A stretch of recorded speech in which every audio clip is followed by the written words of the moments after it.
Oh, 56 hard in the wall. Looks like we're going to stay green. Oh! They got a spin! 95 around, 33 hard into the inside wall. Oh, they're wrecking up front.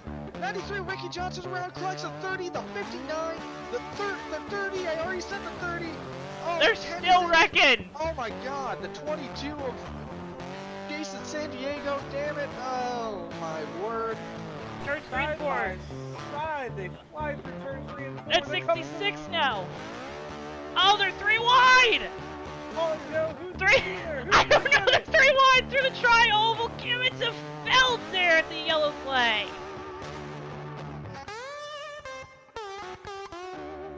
For the lead, the 77 goes to the inside. Doesn't have the run there. Goes back outside. He's going to try to have the momentum through turns 3 and 4. Peaks to the inside. It's going to be a drag race down the front straightaways. Calavol's around.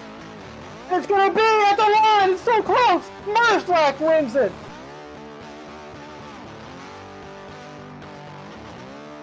Don't think. Oh, he got really close. He's going to look to the inside. Oh, they make contact. Oh my God. Joseph Weaver.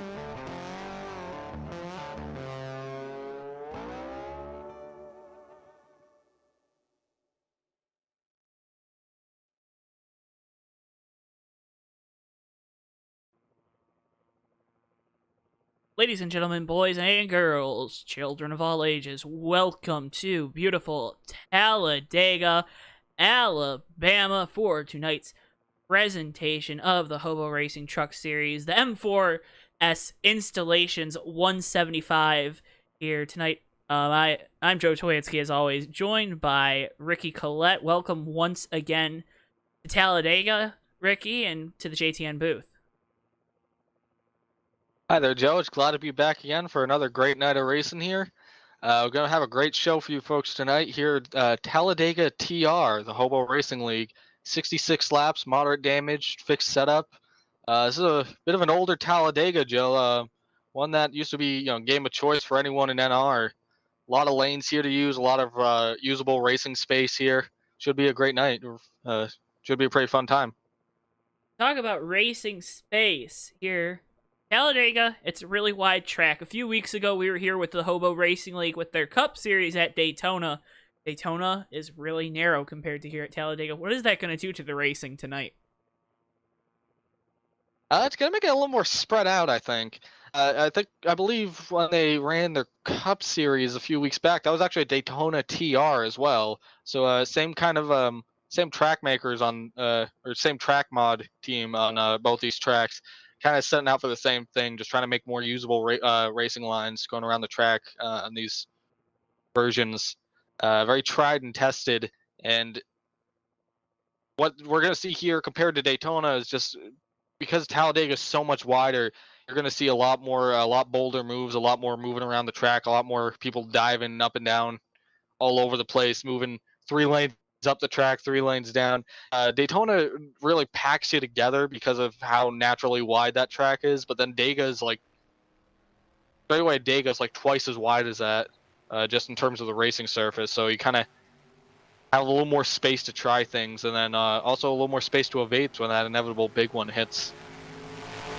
Yeah, and Ricky, if you want to avoid the big one, there's different philosophies. There's the philosophy of getting to the back, staying out of trouble, or being at the front.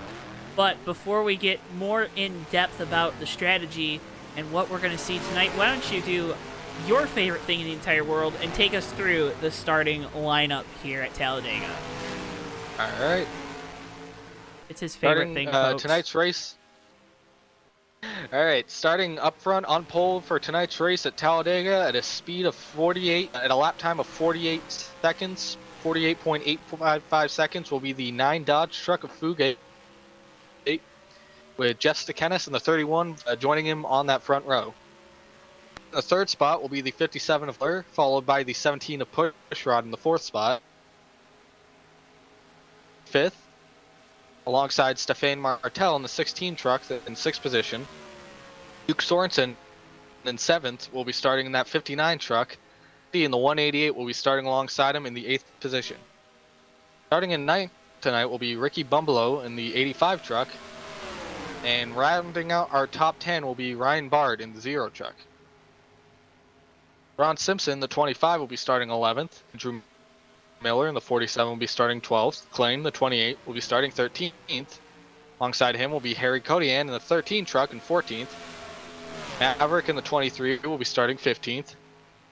Roger Nebelsick in the 51 will be starting alongside him in the 16th. Andre Rieume in the 34 truck will be starting 17th. Andre Mangion, 54, will be starting 18th. Dan Rubino in 19th position in that 44 truck.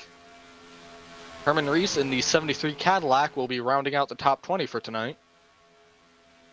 Rod Weston, the 56, will be starting 21st. 710 will be starting 22nd. Darrell Brown, the 86, will be starting 23rd, my apologies. DJ Hinksky will be starting in the 24th position in the 14 truck.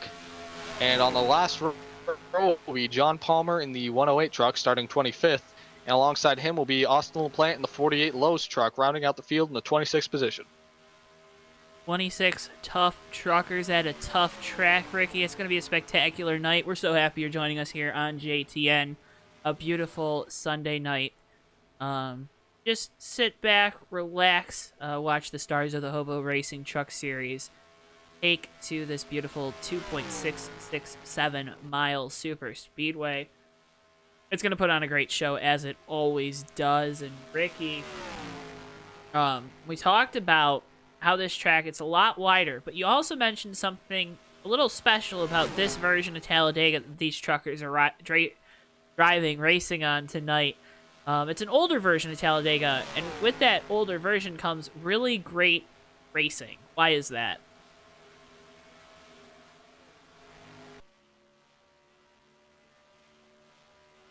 Well, Joe, I think it's just by nature what the track was, what Talladega Superspeedway was like when this track was made. You know, this is modeled off the original Papyrus track. So, in a sense, it's supposed to be based off of Talladega as we knew it in 2003. Not necessarily a Talladega that we know today, but the previous paving, which was a lot more coarse, a lot bumpier, a lot more than the current one does. So, it creates an interesting thing when you kind of go back to it, that these truckers will have to deal with a lot more handling in these trucks. It's not going to be as gripped up. They're going to be a lot looser. I believe we saw this at Daytona the other week. You really got to be careful about braking when you're braking for pit road or avoiding a wreck. The tires love to lock up here, and the minute that they lock up, you flat spot them and blow them out. You really got to be careful. You really got to be careful with those four Goodyears underneath the truck all night.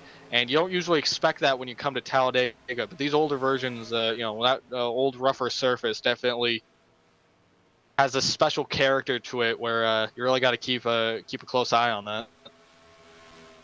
Andrew Miller spinning out the 188 of Larry D there at his Chevy on a Toyota Violence. But Ricky, I mean, Talladega, it's said too much, right? You really got to work with people. You got to be able to find teammates, find people that you trust, that you know are going to push you. With trucks, too, you have a little less horsepower. These things are a lot heavier. It's going to make the draft even more important tonight. And if you come to pit road, you mess up with your braking, you mess up, you speed, you're going to have to come back down. You do something to get out of the pack. That's going to be the biggest detriment of all, and most likely cause you to get an absolutely horrendous finish. 26 truckers tonight. That's a rather large field here. So, if these drivers are to have a good finish, to make sure that they come home in a solid position, it is the chase as well, or playoffs, or it's the race to the championship right now. So that's another key thing to watch out for tonight, is guys maybe looking at points a little bit, right? I mean, you don't want to necessarily make a move that's going to put you behind the 8-ball. We're closing in on the end of the season. Getting ready to go green flag racing here at Talladega. Drivers, to your cars. Cars. Everyone's saying good luck in the chat. You'll love to see that kind of sportsmanship here. And we just had a game crash, Ricky. What do you got? You love to see it. Alright, so we're going to get everything reset. We'll come back to you. Green flag racing from Talladega. Stay in your seat. It's going to be quick change. Shout out to Dan Rubino in the chat. We'll be right back. Alright, we should be back now. Ricky made a mistake. Ricky, do you want to tell the fans at home what your mistake was? So, I was reading off the wrong list. So I was looking at the practice times, not the qualifying times. So 26 trucks here tonight. I got close. Jeff Sekenis is on the front row, but Herman Reese is up there with him. At this point, it's going to be too hard. We don't have enough time to run back through the list, but let's just go with Jeff Sekenis is starting on pole. Herman Reese is in second.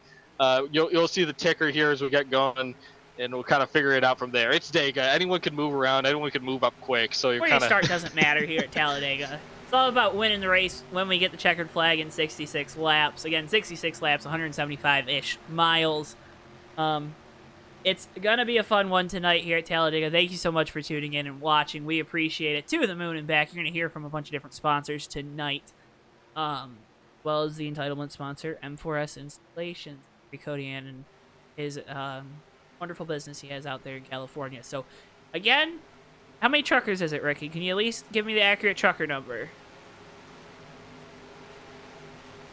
let's see. I got 30 on the qualifying docket. Take you and me out. Yeah, 28. I think I said 26. It's 28. 28 truckers tonight. So you get two that you didn't even know you got in the first place. That's some added value for all your fans at home.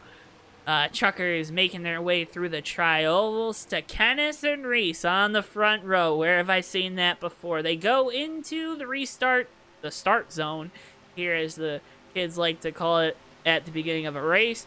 They wait. Green flags in the air. We're underway racing at Talladega.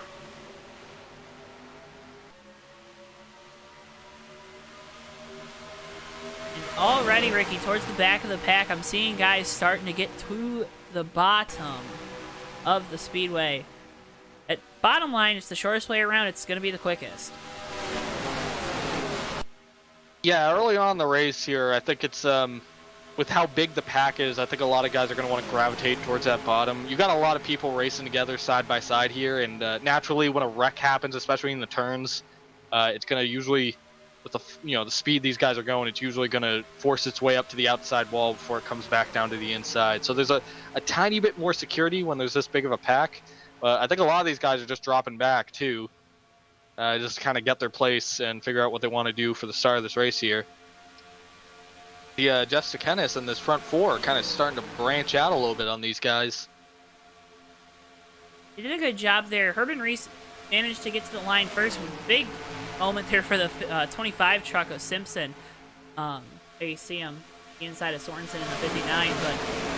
But early on in this race, it's going to be a lot of just feeling out the pack, right? Feeling out where the momentum is, trying to see what guys have. You know, it's a fixed setup, right? So everyone's got the same stuff underneath the truck, but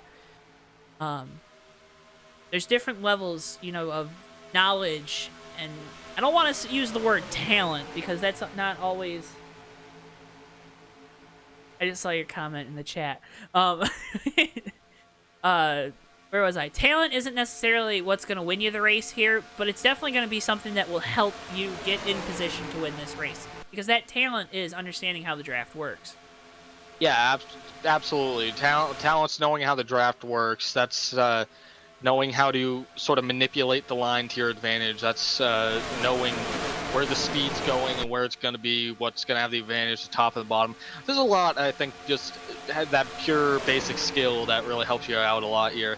But, that draft is definitely a grand equalizer, and it kind of does give a lot of people that might be a little more, I guess, unsure of their abilities, or maybe a little more restrained in what they try to do on track. It gives them a chance to kind of come up here and show their stuff because no one really has an edge on each other.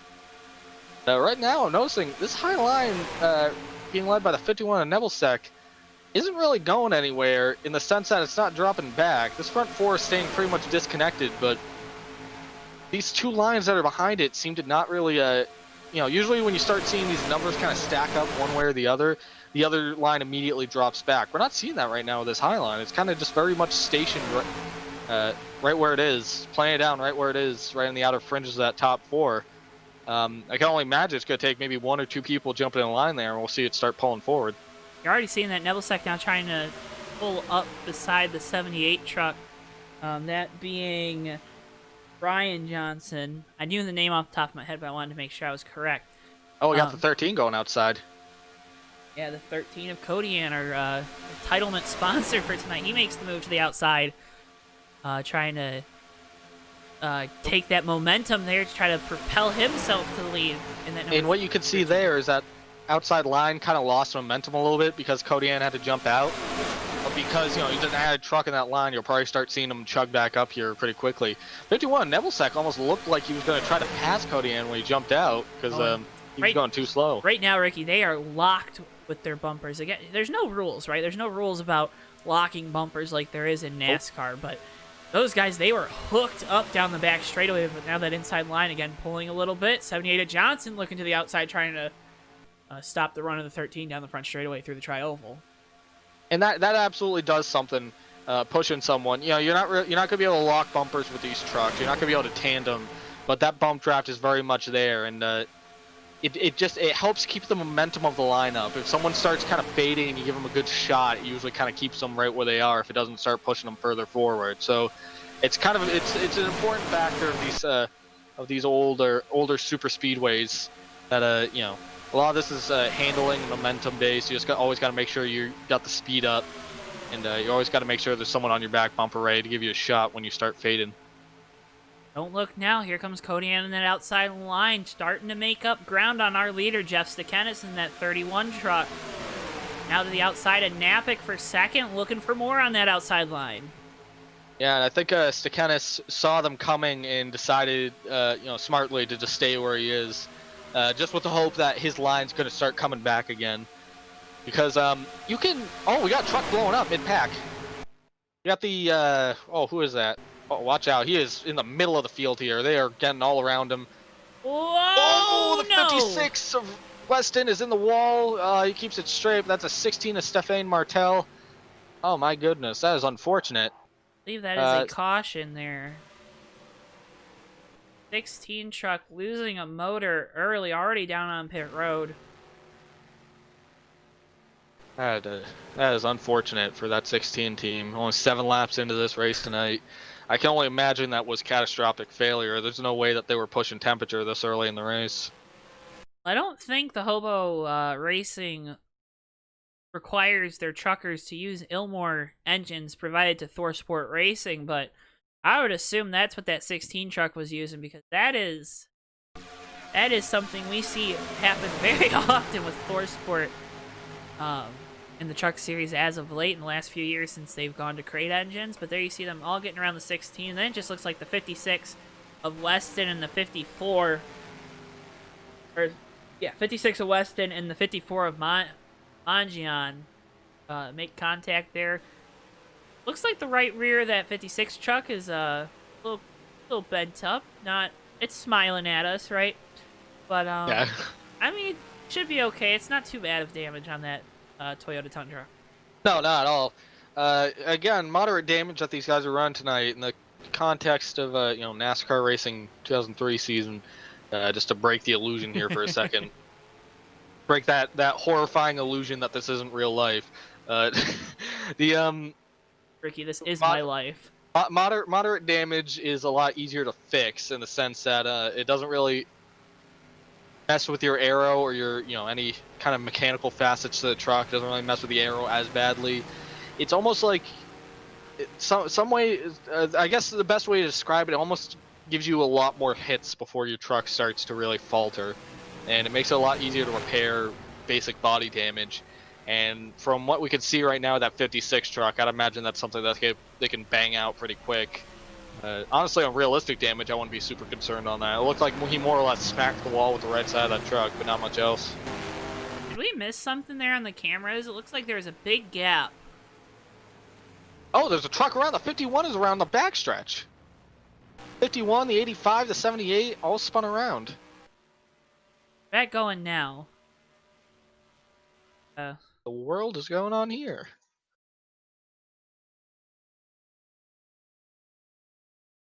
Happen. No, we're just talking. We're like, we're not expecting anything to be happening. Looks like the 51 in Nebelsec there had the old. That's all the surefire signs of hang on, my wheel disconnected. Here it is under caution. And Oh. interesting way the simulation handles wheel control is that sometimes when your controller becomes disconnected, it'll do interesting things. One of which is that the wheel will just go to full lock and do its own thing. Like Bumble was also around here. Looks like the 51 of a Nebelsec here just kind of dork checks Ryan Johnson, the 78, sends it around. 85 of Bumble comes through, just kind of gets hit. Nothing, no harm, no foul. They're all good, but. That'll be good. You expect worse damage when you hear we're wrecked at Talladega, right? Yeah, definitely. And under caution, I can't imagine anyone's going to be doing anything. That's going to wreck them. They're all angry. But good thing the 51 looks like he's rolling again. Looks like he's got that all under control. So, you know, good news for that team. As a sponsor says, you don't have to be lonely. At Farmers Only. I thought you were going to swoop in there. I didn't realize what you were doing until you waited until I heard the pause. And also another shining example of Ricky not understanding my pauses up here. Yeah, another shining example of Ricky dropping the ball. That doesn't have anything to do with the wheel though, so I don't really know what your segue was. I don't know, man. He just didn't want to be lonely. He wanted to get closer to Ryan Johnson in that 78 truck.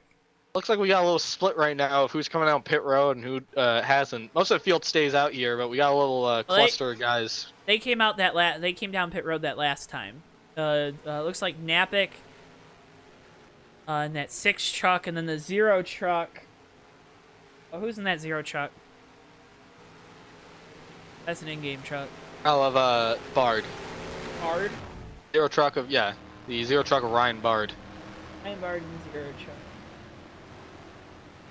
But yeah, it seems like everyone that spun in that came down, but a few others came down. Herman Reese in the 73 just came down.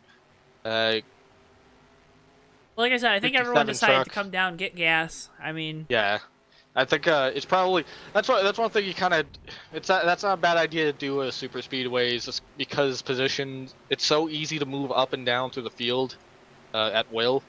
Not to make it sound like it's seamless, but it's a lot easier than a lot of places. Sometimes it's worth it to just sort of go down pit road and top it off, just to say that you topped it off. Just put some gas in it, you know, just gas can go, and if maybe you never know what's going to come in handy. It could very much come in handy depending on how many cautions we have, and then we just kind of keep doing it. Also, great way to get to the back. If you start thinking that things are getting a little too antsy up front and there's a caution, really quick way to drop back is just pit and take 4 tires and just drag it out as long as possible for everyone to pass you. Yeah. Well, looks like we're going to get going here again. The 6 of Rich Napic will be leading us back to the green here. Unless he decides to come down pit road. Yeah, but I think he's he's not going to do that. Yeah, he's I wouldn't at this point. I guess since we're going to have another lap while we have the time, make sure you check out a bunch of our sponsors in the description below. You can check out JoeTow Designs for some great racing. Napic Pits, wow, look at that. And so does the 0 truck, so, okay, well, don't listen to me then. You're wrong. I assume the opposite of everything I say for the rest of the night.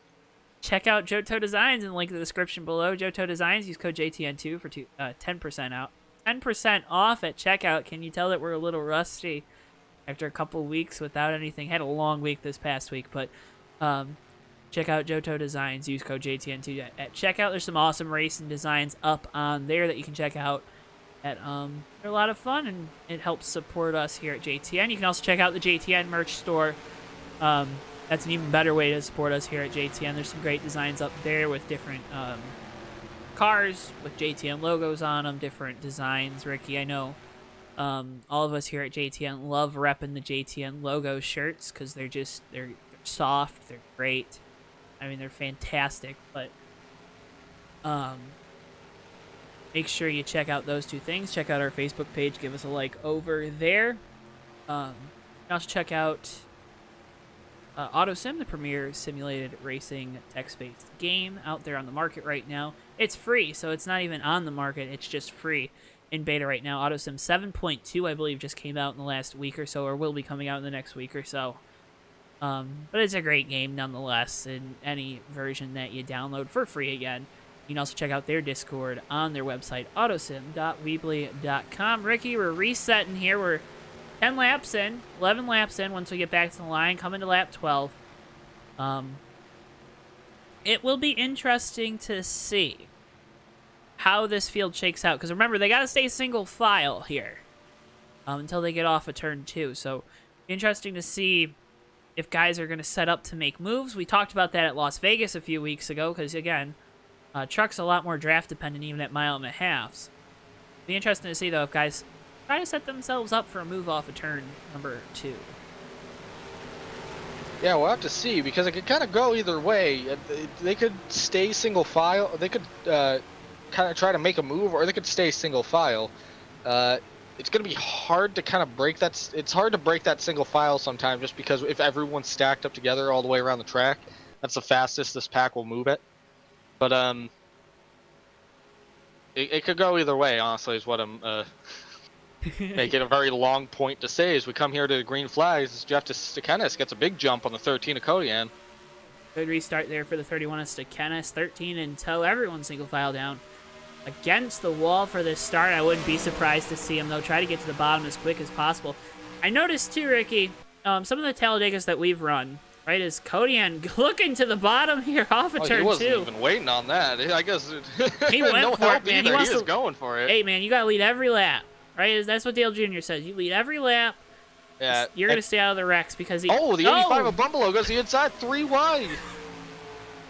Big run for the 85. He gets to the inside of that 31.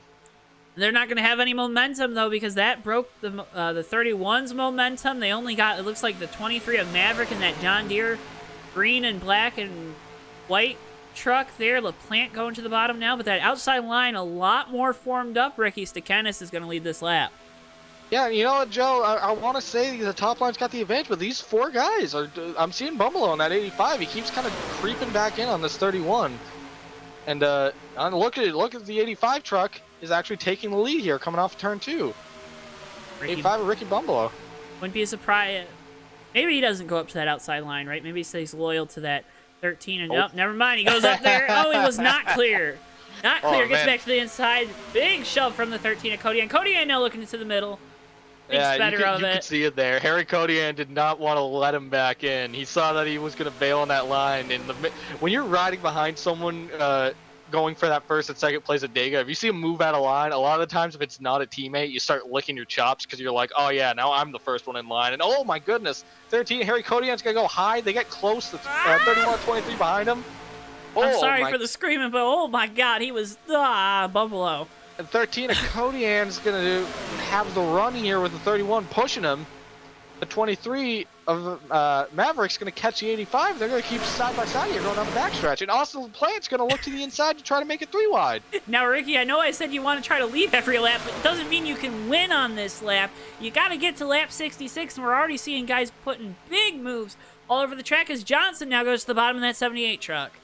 Yeah, but the thing that I'm seeing, Jill, that I'm really liking here is that you can see the spacing on every truck around here. We saw it in the tri-oval. It's always going to get dicey in the tri-oval, but you can see that they're not really... You're not getting right up against someone's back bumper set up that slingshot. You don't really need to pinch someone to get a dominant line around here. There's a lot more movement. If you could find a fast line anywhere on the track if you have the help in this this version of Talladega. So these guys aren't really... Some of these other tracks we go to, you'll see a very dominant, like maybe the center line's a dominant one or the low line is. But whichever one's the opposite of that, just see Harry Kodian wiggle way up the track. You'll see this thing happen where one line will basically start pinching the other one, where they basically get door to door and kind of just stay like that through every single turn. I'm really not seeing that right now. I'm seeing a lot of spacing side by side, and that's usually where a lot of the wrecks happens, when these guys are door to door like that. Well, now it's the Jeff and Jeff show on the bottom. Stakenis and Fugate. Nose to tail. They're going to take the lead here. And Stakenis is going to get a little bit of a breathing, a moment of breath. Oh, Bumble. Up front here. That Past few 85 and laps. 13 trucks, those ones are the fun ones to watch right now. They're slicing and dicing. Yeah, everything's telling me, Joe, these trucks are very maneuverable right now, and I think these guys are just exercising that. And you got to finish the race, but I think a lot of these guys just want to be up there to say that they're up there, and I'm not knocking that strategy. We're seeing this top three actually kind of space out a little bit on the bottom here. It looks like Austin will plant the 48 is going to kind of catch him, but doesn't look super organized. Oh, the 48 goes way high, and the 13 of Harry Kodian comes down right across the nose of the 108 of John Palmer. You couldn't even fit a piece of paper between those that front and rear bumper. You're just seeing crazy racing early on in this race at Talladega.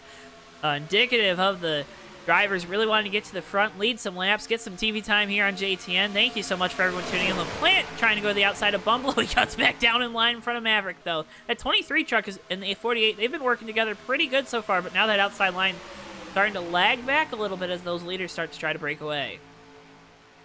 The outside line starting to lag back, but you can see now these guys in the front are starting to move up to that outside line. I think that's going to pull those guys back up. You see Manny D in the 710. This guy's been, I believe, started a little further back in the field, made his way up into the top 5. He's going to lose some help here with Kodian to the bottom. But, oh, the 78 wiggles big time off of turn 4. But he's going to get caught by the 85 of Bumblo. We'll see if these guys actually try to push him or if they just go around him. Because if he gets caught in that sucker hole, it's game over for him. I wonder too, Ricky, like, we got a wreck! 23 around. That's not going to bring out a yellow. That is all off the racing surface, Joe. These 23 guys... of Maverick, the 0 of Ryan Bard. Oh, that 0 of Ryan Bard with pretty considerable damage. And 23 went airborne. Try to get you a replay real quick before we get any more crazy action on the track, just to... Okay, I'll keep my eyes to the... 17. Oh, 17 push rod went right into the back bumper of Steve Urbino going into turn 3. I don't know how that 21 didn't just go around. There you see it, the 0 and 23 both getting lifting off of the track surface like missiles. But, oh man, they both landed on all 4 tires. The 0 truck, though, probably has a little more damage than that 23. Yeah, that doesn't look comfortable. That stage Maverick probably, his tailbone wouldn't be feeling too good after that one.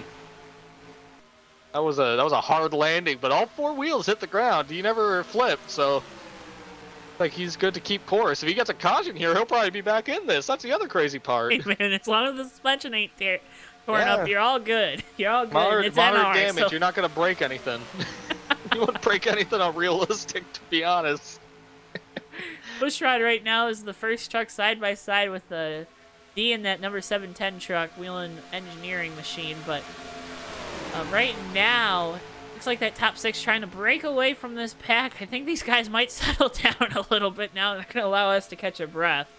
Because, oh boy, Ricky, that was some crazy racing for about 6 or 7 laps there. D barely getting back in line. More than that 54 Mangian. Yeah, the funny thing is, I think these front guys are all kind of like, all right, someone just almost flipped. It's time to sort of settle down. But then you kind of get right on the outer fringe of the top 10. I think it's still an absolute land rush. None of these guys want to let up. They want to be racing right now. They don't want to ride around. I can respect that. Hey man, the 710 of Manny D is going to try making a go out of it by himself. Hopefully, no! Hits the wall, and he's going to straighten it out. And it looks like he's going to keep it going. Manny D in that 710 just pounded the wall. There he is again. Oh no! That whole right side caved in. What was that? Can't tell. Oh, the 86 truck now going to the outside of Bumblo and the 85. Holy cannolis, Ricky. I'm sorry. I'm like, oh man. Whoa. I'd like to remind everyone watching on YouTube here at home, we're 21 laps into this race. We're not even close to halfway. Hey man, they're putting on a show. I told them before the race and the drivers meeting. Well, before the drivers meeting. They don't let me talk at the drivers meeting anymore. I told them put on a show for us here, and they're putting on a show, Ricky.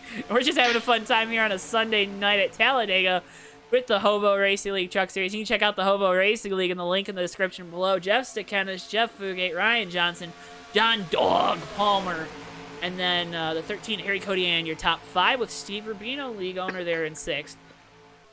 You having fun, Ricky? Are you having fun? Yeah, I'm having a grand old time. See the 28 of Keith McLean here looking to the outside. I don't know how much that's going to get him. The 48 of Austin LaPlante did the exact same thing the previous lap and just lost a ton of positions, but looks like the 85 of Ricky Bumbalo is going to come to the rescue if he can get to the back bumper of that truck. I think these guys are going to start getting more and more committed to the bottom as this run goes on, Ricky. I mean, tires are going to start wearing out. You're not going to get the, and of course, as I say that, Cody and Rubino and Pushrod go to the outside. You know, that's just been what kind of night this has been so far. You talked about Napick not pitting, and then he pits the last time by.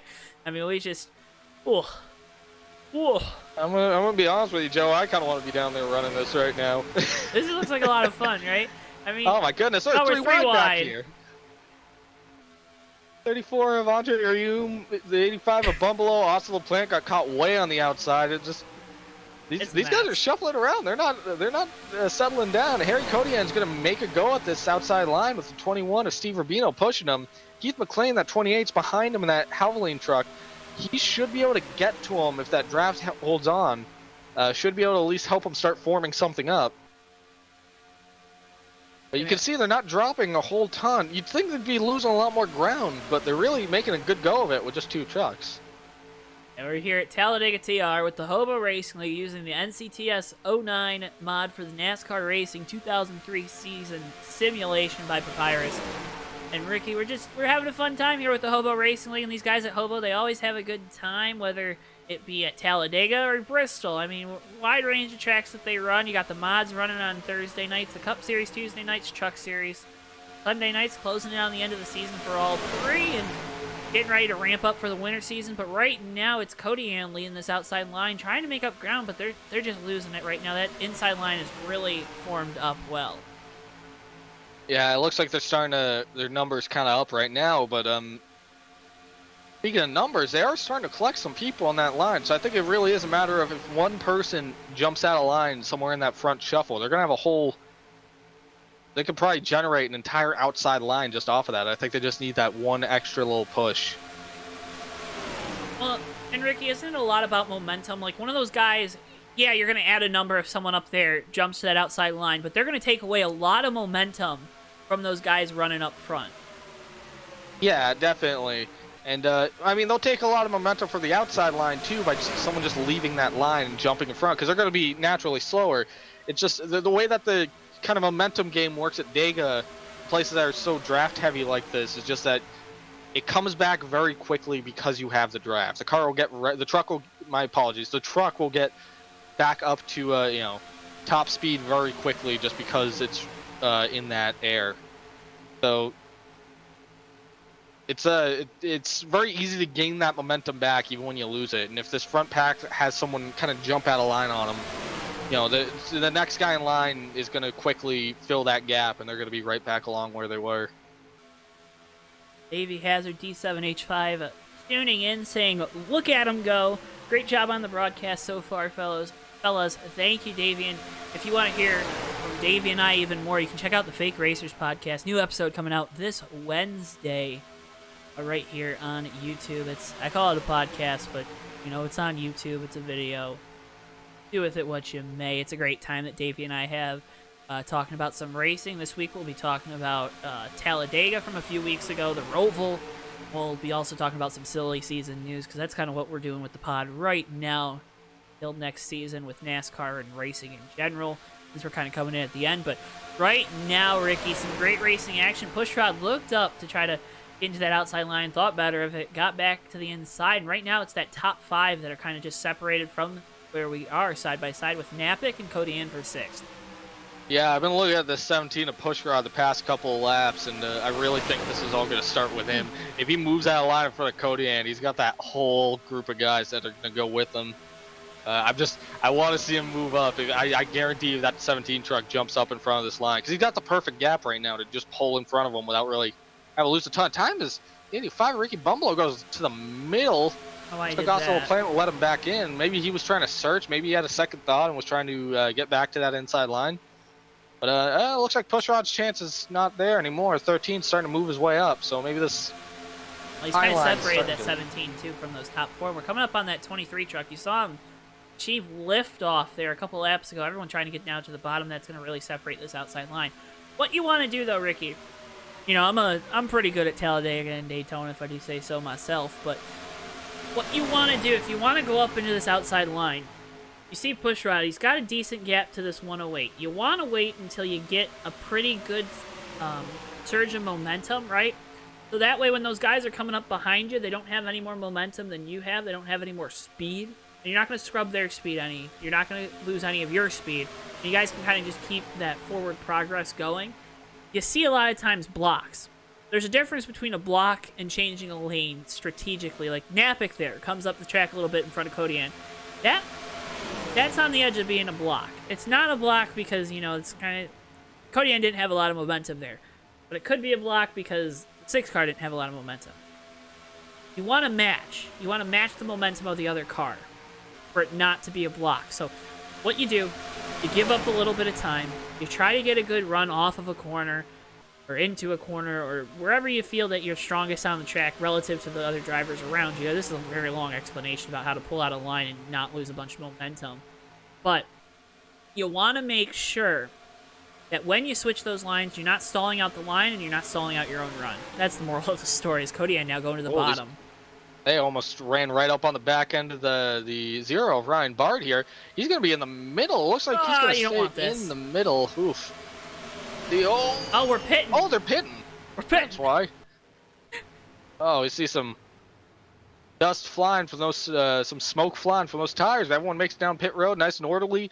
This is what you want to see. This is what, if you're that 31, a ton of people went with you. You're all in perfect formation. Nobody wrecked. Nobody got into each other. When they come back out, there's going to be a huge wad of trucks all just packed together. You don't have to worry about finding anyone on track to draft with. You don't have to worry about waiting on anyone. You can just go and you'll be back up to top speed in no time.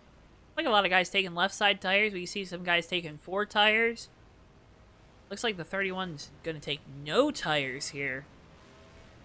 You don't really need to take tires at Talladega, right? You don't have to take those tires. Bino's coming on pit road. As I said earlier, these older ones are a little harder on the tires. So that it does, you feel it. It's not detrimental though. So in the sense that you don't necessarily have to take tires a lot of the times, as we see more guys come down pit road here. You don't have to take tires, but you're gonna feel it in the truck compared to guys on fresh tires sometimes. Taking 2 tires might make the truck a little tighter. Running around the track on worn tires is gonna make it a lot more tighter. Never really gonna be in a situation, I think, where it's gonna be wrecking loose. See the 21 is Steve Rubino just coasting around in neutral here. Almost looks like that 21 might have had some kind of failure. I wonder if his engine blew, so he's riding around in neutral as to not throw a caution. But looks like he's gonna make it to pit road. He made it around, and it looks like the 31 coming back down pit road. Gotta think he was too fast entering. So that's a big mistake for Stekenis in the 31. We got the second big pack kind of catching this first big pack of guys. We're gonna watch the first pack with Kodian out front, because I believe he's going to come around as our leader in a couple laps here once everything cycles through. But right now it's Kodian, Palmer, Fugate, Mangian, and LaPlante. Here, you top 5 in this pack, and you got that second pack behind him. I believe those guys, though, haven't come to pit road, Ricky. Yeah, and Joe, I'm going back looking at this 21 Steve Rubino in that Hobo Racing F-150. He was with that second group that went down on pit road there. And it looks like he was running on the track just fine, and then just coming across the line for lap 30, he just started dropping speed. And then the whole pack kind of goes on by him, and it looks like he's wide open on track, and he just keeps dropping down to like 160, 150, and at some point just throws in neutral. So I'm wondering if that was actually a mechanical issue, or maybe some issue with his throttle. Maybe some issue with what, his steering set? Yeah, I don't think it would be a steering set. If it was a steering set, I think it would have actually... His wheel set, right? Yeah. Come on, Yeah, Ricky. I think it was... Come on. Let me sound fancy. Steering set. That sounds better than my toy game controller, wheel and pedals. This is a sim, Ricky. This is a men's sim. work. This is men's work. But it looks like this 21 Rubino. We'll see. It looks like he's getting back up to speed fine. So yeah, a little interesting there. Whatever happened on that 21. Fortunate, didn't even realize this. The 56 of Rod Weston is actually retired out of the race. That's a tough break for the Mela Yella machine. Aaron Weston and his Toyota Tundra crew. Right now, though, Kodian, I believe, is our leader. Yeah, and he's got a pretty sizable lead with this front pack here, 1st through 8th. They're all single file right now. Looks like they're pretty gapped out. Probably about, I don't know, between the 47 and the 59. There's about 4 seconds on track right now. So this second group, led by Duke Sorensen in the 59, they're really they're a little bit fractured right now. These guys are kind of trying to get all together. They need to be single file here. They need to try to catch this front group because it's going to be tricky. So with CTS physics and NR 2003, I guess the best way to explain it is that it very quickly turns into either you have the draft or you don't. Cup physics, GNS physics, it's much more gradual when you're in the draft. You can feel when you're far away that the effects of the draft aren't as strong, and you kind of feel it slowly fade away as you lose ground.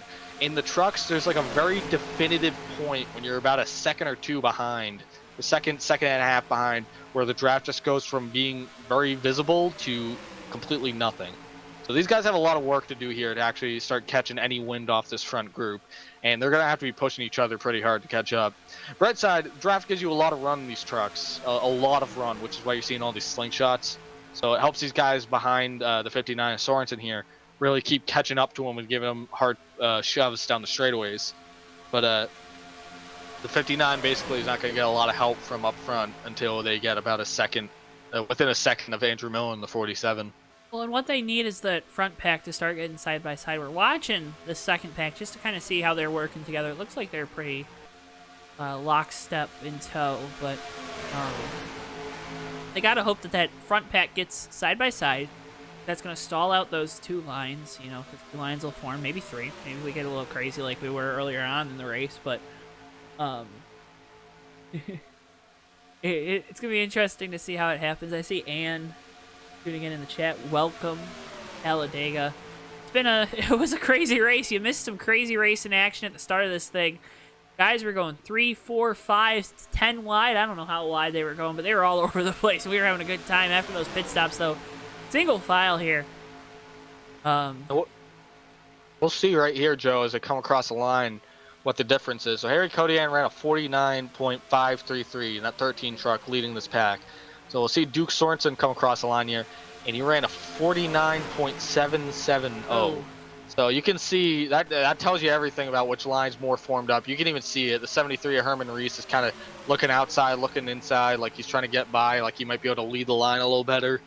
But these guys are a lot more fractured. They actually look like they might have more numbers in that front pack, but they just aren't formed up the way that they need to be. This front pack doing a really good job staying in that lower lane below that first dotted line there off the bottom. Coming up on Rich Napick in that number 6 truck. I think Napick's going to stay up high. He's looks like he might have just lost the draft. That second group that came down pit road got very splintered, especially when the 21 of Rubino had his issues. Looks like the 6 unfortunately lost the draft. He should be able just to grab onto this, but that kind of doesn't help out the second group here, because now the 6 of Napick's going to be able to latch onto this, and this front pack's going to have an extra truck in its line. And now they're racing up front. The 85 of, the second pack. Ricky Bumbleau went to the inside. Duke Sorensen. Herman Reese is behind him on the top side, but it looks like a lot of these guys just chugging along on the bottom right past that 59 right now. That 21 truck back up to speed there in the middle of the back. Just wanted to... Joey mentioned that story. Yep. So Ricky Bumbleau, now the leader of this line. We'll see if that causes any change in how fast this line's moving. That 85 and that 73 were definitely itching to get by Duke Sorensen like he was holding them up. So they might know something that he doesn't about how to get a quick line around here as they lead this draft train along. It looks like everyone's going to fall in line too, so this might fare very well for these guys. One thing I'm a little concerned about, and maybe it's my lack of knowledge, but they're not running around the bottom like that front pack is. You're making that line around the track longer. You're going to have longer lap times, but you should be able to get a little more speed down the straightaways. Do you think that's going to even out for them? Do you think it's an advantage to maybe run a little bit higher, run a little quicker down the straightaways? Or do you think running around the bottom would definitely be the way to go here? I wouldn't really put it past that middle line to be just fine as well. I mean, you kind of, I've had it work both ways at Dega before, where it's like, oh, you think the low line's a fast one, then the middle line is, and then vice versa. Yeah, I wouldn't, it looks like the 21 is going to be looking to the inside again. I believe him and Maverick are both a lap down, so he's probably trying to get positioned for a lucky dog. Yeah. You see this time by, ran a 49.6. The leader, the 13, Harry Kodian, ran a 49.5, so they're still not formed up. So there might be some method to the madness that you're talking about there, Joe. Maybe trying to, for the moment, trying to get the shortest distance around the track is the best option. And honestly, these guys kind of parroting that front pack is going to help them catch them as well, because as soon as they start catching wind off these guys, they're going to be, following right along with that pattern. The moment, it looks like this front 8 trucks, this front 8 lead lap trucks and then the 6 of Rich Napick are very content with riding around here single file for the moment, probably trying to run it out to the next pit stop, see if they can kind of really stretch it out in this second group. Well, I think I see another truck blowing up on track, Joe. The zero truck of Ryan Bard in the trial, he blew up. This might bring out a caution. Oh, and he spins it out into the grass. Oh, yep, caution is out.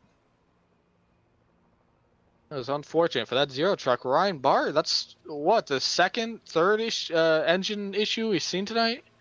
Second known issue. We still don't know what happened with that 21 truck, but... Oh, yeah, true. Tough break there for Bard and the zero truck, but this is going to shake things up again, Ricky. We're going to be, 26 or so laps to go. Right on the edge of fuel mileage to get to the end of this thing. And we're probably going to see a lot of guys back on the lead lap. Not really. I think we're just going to see Napick getting a lucky dog, but Kodian was looking pretty good there out front, but now he's going to have to kind of hold these guys off again. Yeah, it's definitely threw a wrench in everything. No, not really anything that anybody could do. That zero truck of Ryan Bard just blew up out of nowhere. I don't know if that had any indication that that motor was about to grenade either. It just blew up. Running in a pack of 3, so it wasn't even like it was really going that fast compared to some of these other guys in the bigger packs. But it's going to bring everyone back together, so this kind of throws everything out the window that the 13 of Harry Kodian just had going for him. When we get this restart, they're going to be single file, but we saw what happened the last restart. They're not going to want to stay single file. They're going to want to race. Come on, go! I think a lot of these guys from 9th on back, you got Ricky Bumbleau there in the 85. You got Keith McLean, the 28. You got Maverick in the 23 back in it. Bushrod in the 17. Herman Reese. You see a lot of these guys that have been very, very. Manny Dean, the 710. I think is going to get back on the lead lap. You see a lot of these guys be very, very aggressive with trying to set up passes because it's been working very well. And I think the fact that they got stuck in that second pack and they were basically relegated to a point that if that had continued to play out the way it did, that probably would have taken them out of serious contention for the win. They're going to be hungry now to get up front. They want to prove a point that they're not going to lose this front group again. So I think you're going to see a lot more racing on this restart, a lot more side-by-side, and I think Harry Kodian is going to have a lot to deal with if he makes it back to the lead off the pit road. Gotta figure, everyone coming down pit road here, there's gonna be guys towards the back. They're gonna come down the last time by before we go back green flag race and make sure they're in their fuel window, because I believe we'd probably just be outside of it right here. Because I think we saw about an 18 lap run, so we're gonna be right outside the window if you pit the last time by. McKenna is coming into his box. Kodian was getting released, so that was a close there, but Kodian's gonna keep the lead off the pit road that he had coming down pit road. With Palmer in second in that yellow 108 truck, but yeah, Ricky, I want to pit here. I want to pit every time I have a chance on this caution because I want to make sure I'm packed full of fuel so I can maybe work a little strategy, try to get to the end of this thing. Absolutely, Joe. I am 100% in agreement with you. I am a coward, full stop. I will pit every single time for all fuel, all tires. Whoa. Did you just call me a coward? No, I'm saying I'm a coward because I just do it under any circumstances. Like I mean literally I would if I was in like second, I'd probably pit for fuel and tires at this point, and then just like do it 3 more times and give up all the track position, just to say that I'm closer on fuel than everyone else. Because the last thing you want to be doing is running around this track at 190 miles an hour with a guy 3 inches off your back bumper, and then you got to be like, oh, wait a minute, I got to clutch it and save fuel. Super speedways are some of the most arduous and painful tracks to save fuel at, just because it becomes such a game of like who else is going to save with you or keeping up with the pack. It's some tracks you can kind of manage it a little better. Short tracks are a lot easier to deal with. Super speedways, it's like you do so much work. You got to go above and beyond just sandbagging just so that you can save fuel in every way you can, and then it really doesn't pay off for a whole ton of fuel.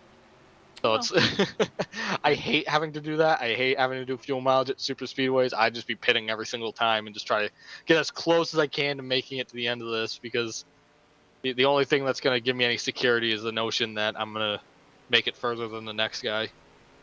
And I think, Ricky, that's an interesting point, because little anecdotal story here. There was a race. It was a truck race that we ran at the Fast Racing League. We pit a couple laps outside the fuel window. I'm going to illustrate your point right here. And we had to save fuel, right? We went green to the end, and it came down to 3 laps to go, and I was just sick and tired of sitting there saving fuel. Decided, you know what, I'm either going to make it or I'm not. Decided to stop saving right then and there. Went for the move. It was probably 2 laps to go going into turn 1 and 2. Made the move. Everyone else still saving, so it was easy to get by them because they didn't have all the momentum up. Because, I mean, Ricky, we were clutching hard.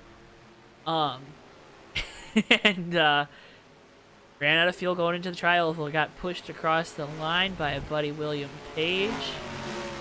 Finished like 2nd or 3rd, though. Luckily, didn't wreck the field. We had just enough fuel to keep it sputtering down there through the tri-oval, but fuel mileage can be interesting at Talladega, at Daytona. I've lost a race on fuel mileage at Daytona to a good friend, Ryan Pace, fellow JTN broadcaster, for like a race here at Talladega, believe it or not. But I think something to keep in mind is these guys towards the back, right? They don't have the track position. We've seen you can move up, so I mean, really track position I don't think is that big of a deal. Come down. Take fuel. Make sure you have as much fuel in it. Maybe you can make it to the end. I think you're not going to be able to do so without some major saving, but if I can make my job easier towards the end, if I had that extra, ounce of gas, I probably could have made it to the end of the race and won the dang thing instead of finishing 2nd. Yeah. That was a long story. I'm trying to give you a rest here, Ricky. I had you read read the practice results tonight instead of the qualifying results. We're all bunched up here going into the tri-oval under caution. Yeah, just give me a breather. Give me a nice sip of cola. Cola? What kind of cola? The cherry vanilla Coke. Oh, let's go. Cause you're a Cokehead. Coca-cola racing family driver with the Fast Racing League. Oh. Yeah, you are. Okay. Buddy, I manage that too. Am I allowed to say... I haven't realized what I said. Am I allowed to say Cokehead? Is that beyond the rating for I don't tonight? know anymore. I think these guys just know we have a good time up here in the JTN booth. Thank you so much to everyone tuning in. We appreciate you to the moon and back. Make sure you're checking out our Facebook page. Give us a like over there. If you haven't already, hit the subscribe button over here on the road to 250 subs. You can check out all of the awesome racing action we've had at JTN for all the way back to when we started back in April. You can see a massive improvement if you do that too. Maybe in our commentating skills, but definitely in our presentation of the races. We like to have a fun time here at JTN. If you're looking for an NR 2003 broadcasting partner, why not turn to JTN? You can contact us on Facebook to find out more, get rates and whatnot on what a broadcast would cost you. And I can tell you, it's one of the easiest, one of the best ways to get out there. We do our best to make sure that you get as many people watching these races as we can. Resetting you like this: Harry Codian out front, Dog Palmer in 2nd, 54 Mangion in 3rd, Johnson at 78 in 4th, and then the 34 of Rayoun in 5th. LaPlante in 6th, Bumbalow's in 8th. Didn't catch who was in 7th. That's our Andrew Miller there in 7th. 8th is Bumbalo. 9th is the 86 truck of Daryl Brown.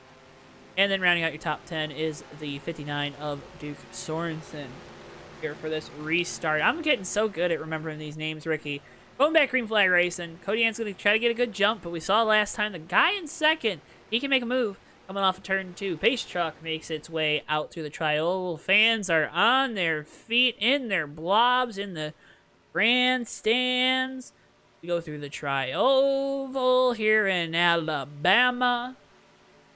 This is a really long time to fill the air. Wait for it. Wait for it. And there they are. They're Green flag. racing. There we are. We did it. We did it. We filled there. Anyways, Cody Ann out front. Got a really good restart. He's going to go to the bottom, block the run of the 108 truck. We're already side by side of the plant there in Bumbalo. Side by side back there for, it looks like 6th. We'll see what these guys do. It looks like Ricky Bumbalo is going to start peering to that outside. Like I said, there's a kind of a renewed lease on life for a lot of these guys. They didn't have that front pack to work with last time. Now everyone's kind of bunched back up together, so if you're going to make a run to the outside, this is a good time to do it. Austin LaPlante's kind of on his own, but it looks like Daryl Brown, the 86, is going to give him some help right now. And, oh, no, LaPlante bails. But you get to see a lot of the back of the pack here kind of spread out very far. So I think a lot of these guys are going to accordion back up together in the next lap or two here. Ricky, they're fuel saving. Oh, you might be right. There's no way they're not fuel saving because they are lagging back. They got to be under the mindset that these guys aren't going to wreck. We're going to go green to the end. Unless they're not fuel saving. I could be wrong. I'm not behind the wheel of one of these trucks. I just Ricky Bumbalo in the 85 looks to the outside again. Bumbalo wants that TV time for that blank 85 truck. Oh yeah, definitely. I think he's just. I've done this before too with these super speedways. You kind of keep doing that when you have a lot of space around you, because you kind of just game it. You try to see if you can kind of gauge a reaction on what happens if you jump out of line. If anyone by instinct comes out with you, and it looks like he's going to get some help here by the 86 of Daryl Brown, the 9 of Fugate, and the 31 of Jess Stekenas coming back up through the field. They're going to come and help him. The 31 of Stekenas got really shuffled out by that pit cycle. This really helped him out. That 31 team. I mean, speeding on pit road, it's a tough, tricky thing. Bumbalo going back to the bottom seat, and it's not working. He comes back up in front of the 86 truck.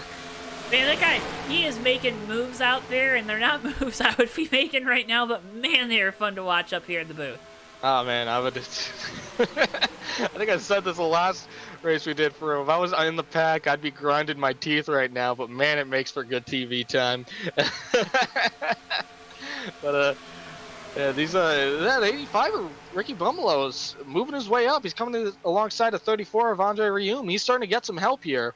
And, these moves are aggressive, but this is what he needs to do to get this line going. He really needs to kind of do whatever he can to start messing with that bottom line, kind of convincing people that he's someone to be pushing at the moment, or that he's someone to work with, like he's making a charge.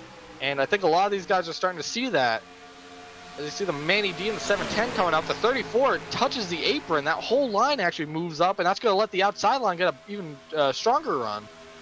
It's all about momentum right now. Again, you want to keep the momentum going forward. You don't want to start lagging back. Hitting the apron like that, it's going to make you go backwards, and you don't want to be doing that right here, right now, down the back straightaway. Bumbalo to the outside of Rion. I feel like I say it wrong every time, so like kind of... But,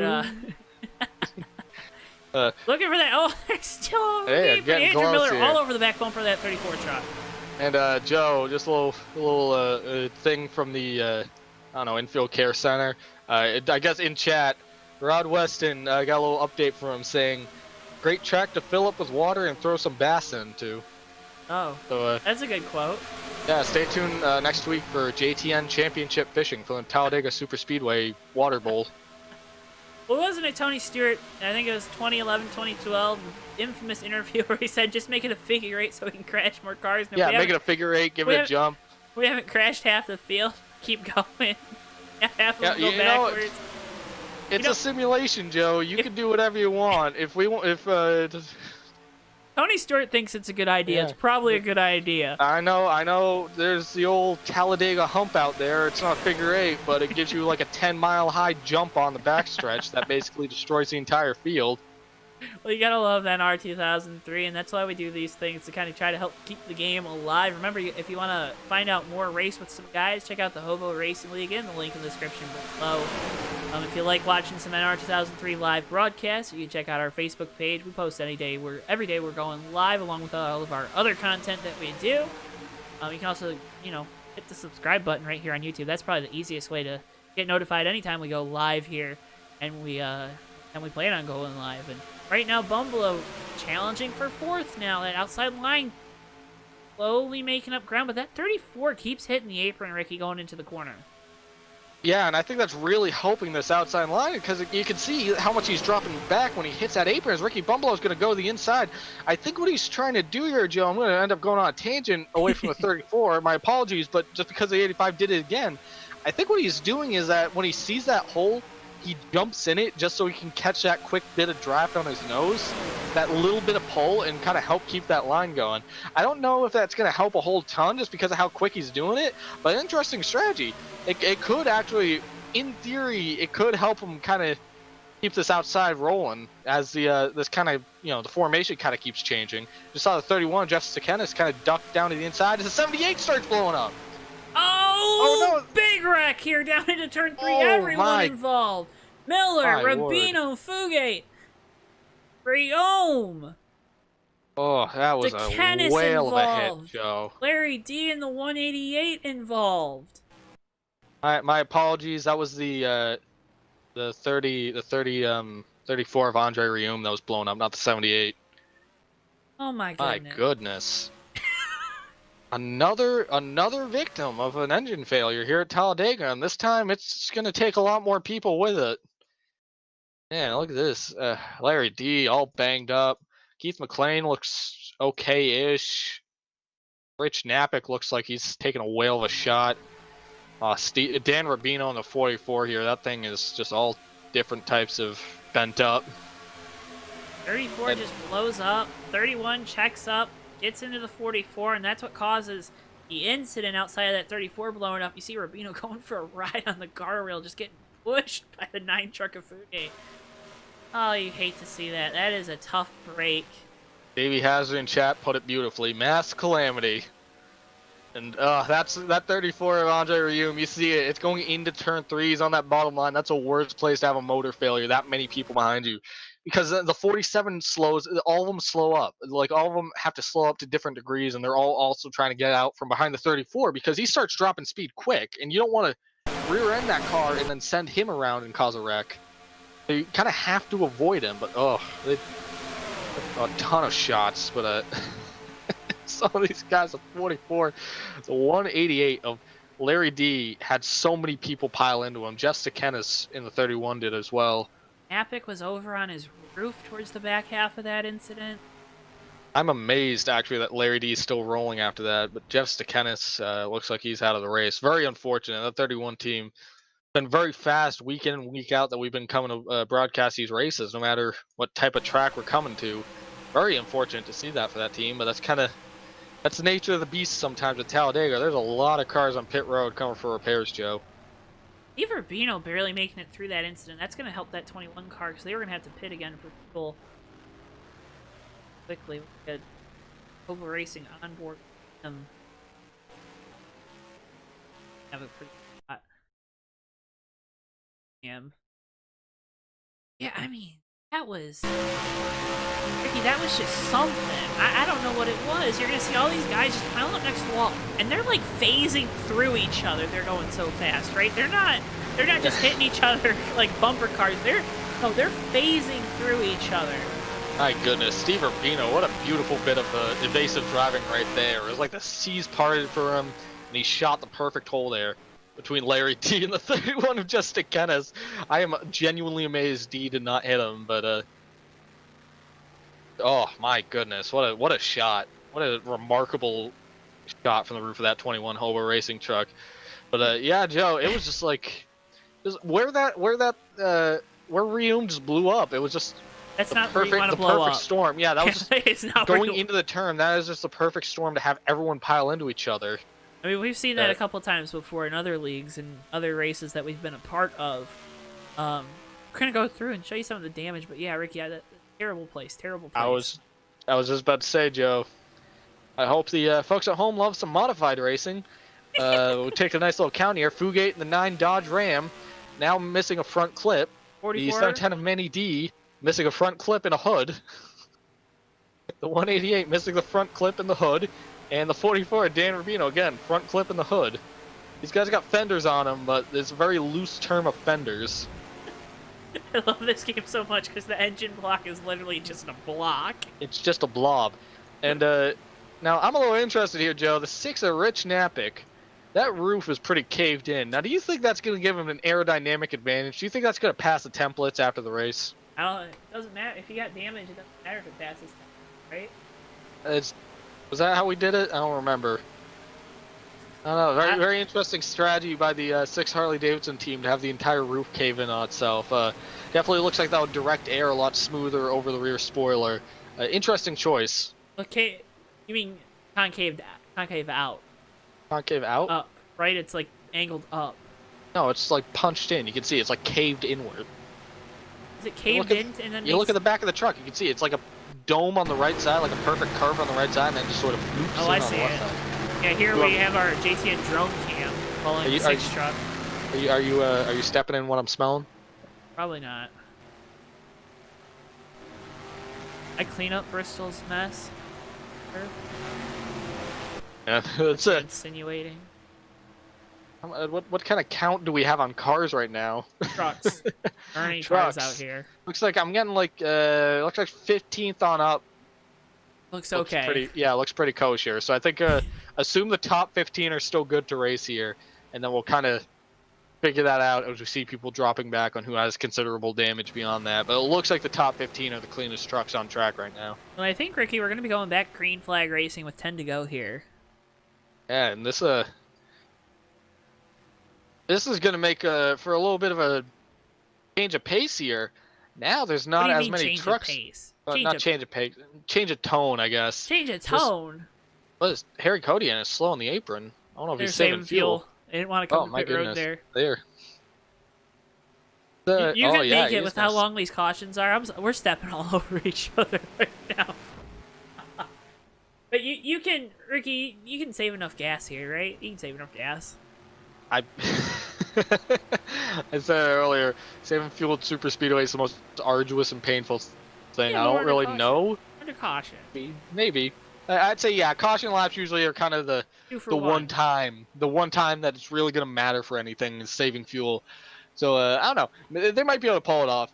It's going to be interesting, though, because, like I said, only 15 trucks left. So you're going to get 15 competitive trucks from what we can see, unless there's people with damage out there that's a lot less visible.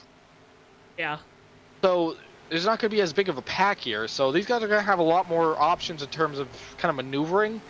But also at the same time, that doesn't mean that means there's not going to be as big of lines either way, unless they're all, It's going to be fun, Ricky. It's going to be fun. No, it's absolutely fun. Get ready, folks, because this is going to get wild. 10 lap. We'll be going lap 56 of 66. I believe that's 11 to go. Right. Yeah. So we'll be getting going with 11 laps to go here. And we'll be at Harry 10 to go. leading. Yeah, we'll be at 10 to go. Harry Codian leading. John Palmer in second. Ryan Johnson in third. Andre Mangian. I don't even know. He played this perfectly because I feel like he's been sort of hanging around in the back all race. Herman here Reese. in fourth. Herman Reese has finally made his way up to the front here in fifth. I mean, Duke Sorensen in sixth, Ron Simpson in seventh, Roger Nebelsick in the eighth position, Ricky Bumbalo keeping an eye on that 85 truck there in ninth, because I guarantee you he is not going to be content sitting there in ninth, and Austin will Plant round out the top 10. This one's gonna get nuts, Joe. Gonna be great, and we thank everyone for tuning in here for the end of the race, throughout the race. We appreciate it so much, all the support you guys have given us at JTN in our first, it's been 6 months already. That's crazy. Half a year here, we've grown the brand, and we appreciate it so much.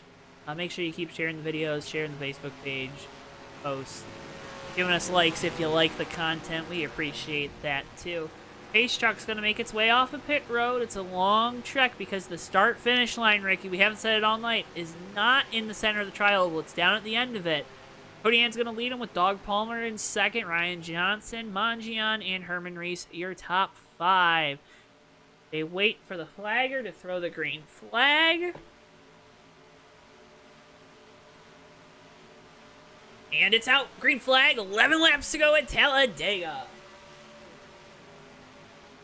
See the 54, Andre Mangian already trying to get to that bottom line. Looks like the 78's going to cut him off, and Harry Kodian's going to assume the bottom line with John Palmer. But we already got some movement back here. The 51 trying to make a run to the outside. Something I don't like, Ricky, those top 2, they really got out to a big lead. This pack is going to have a huge run going down into turn 3 to try to make a move. Yeah, the problem is you're Ryan Johnson. When you catch these guys, if you jump out, is anyone going to go with you? Is there any guarantee that 54 is going to actually go with you? See it here in a second. They got a momentum coming, but it's starting to dissipate a little bit as they closed in. They didn't really catch him at an opportune moment. 78 looks to the inside. He's not going to be able to get there. They're going to stay single file here at the top of the field, coming to 10 laps to go. And Ricky, you know what that means? It's our TWB 10 to go at Talladega. 4 years TWB has been providing consumers and businesses alike with products and services that get stuff done. Coming this fall from the makers of Kurtco and Furniture Ryan, a new company that helps get stuff done. You already know it. It's TWB, founded by Tommy or Joe. TWB coming this fall. It is fall, Tommy. You can check out more. You can find out more information about TWB and its founder, Tommy Bordeaux, at TommyBordeaux.com. TWB, let's do this together. This is your TWB 10 to go as Harry Kodian continues to lead, and these guys just single file following him through the tri-oval. Yeah, it looks like Roger Nebelsack, though, has got a line going on that top line, that 51 truck. He's starting to charge his way back up. So I think we're going to see these guys either make their way up here very shortly. We're going to start seeing people jump ship on that low line. I see Herman Reese go up high. Gotta make a move in that Cadillac. And just a real quick, Robin Dills in chat asks, what kind of truck is the Pace truck? I believe it appears to be some kind of 2003 Ford SVT Lightning that's been left out in the sun and melted a little bit. As you see Ryan Johnson, the 78, going that outside. They're going to have a big run here on the high line. Does Harry Kodian go up and block that, or does he stay down low, Joe? He's going to stay down low. Dog Palmer giving him a big shove down into turns 3. There, Ricky. I think you got to keep going with the guy that's been pushing you all night long here. That 78 of Ryan Johnson, though, he's got a good pusher in that 73 of Herman Reese on the outside. Yeah, and Herman Reese, we've seen him up front in a lot of these races. Saw him up front a lot at Daytona last time by. And haven't seen a lot of him tonight, and I think he's starting to make himself heard here right at the end. These guys are starting to get much closer to that bottom line. You can see that they're starting to kind of cram down a little closer, just trying to see if they can do anything to keep these guys from getting that run off the turn by forcing them to stay along that yellow line, having them put more wheel into it to stay down there. Man, that scrubs speed off because you got a little more friction there with the tires than you'd want. And ideal. Oh my goodness, the 51 just gave the 73 and the 78 a huge shot. Oh my god, the 51 is going to drop back here. Nebelsack lost the draft because he gave him such a hard shot, it threw him out of line. They've been able looks like to he ride that sacrificed momentum. himself for that outside line for the 78 of Ryan Johnson. They were able to ride that momentum there for a little bit, Ricky, but now the leader, Harry Kodian's gotten back out front with Palmer now clear of the outside line, and Ryan Johnson, that 78. Mangian now also clear. Oh boy, Palmer looking to the inside. I don't think he's got a good enough run. Kodian going high though. He's got to keep that. He's got to turn that wheel more there, Ricky. He's got to try to hug the bottom. That's where all the momentum is right now. Absolutely. And when he moves up high like that, he's giving the 78 of Ryan Johnson there on the outside just a little whiff of draft. And that's going to help him. Like I said earlier, when Ricky Bumbalo was jumping to the inside line every now and then, trying to lead that outside line, every little bit does help. And I think that doesn't do Harry Kodian any good because it gives the outside line a little extra help. And that's going to help him get up here a little quicker. As you see Keith McLean go way to the outside, got very close to the wall here. Continue to watch the leaders at the front of the pack. It's Kodian, Palmer, Mangian, your top 3. And right now the battle is for 4th between Sorensen and Johnson, with Simpson and Herman Reese there right behind him. Now outside line, a little bit of momentum down the back straightaway. And Big- you can see, Joe, those numbers are evening up. It's pretty much even left and right in terms of lines right now.